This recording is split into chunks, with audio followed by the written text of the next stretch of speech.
ఆ రాజకుమారుల తేజస్సు చూసిన హనుమంతుడు ఆశ్చర్యపడ్డాడు.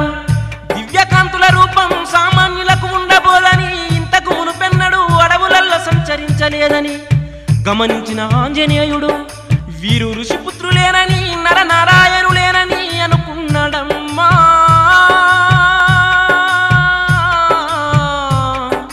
ఆ వాయునందనుడు వజ్రశరీరుడు శ్రీ ఆంజనేయుడు.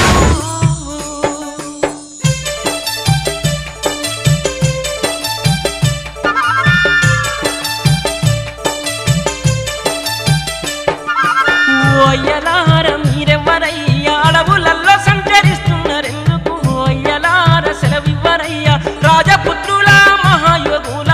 ఓయ్యలార విన్నవించరయ్యా, నర రూపంలోని నారాయణుల. ఓ శూరులార సెలవివ్వరయ్యా, దివి నుంచి భువికే దిగి వచ్చినారా? ఓ ధీరులార సెలవివ్వరయ్యా.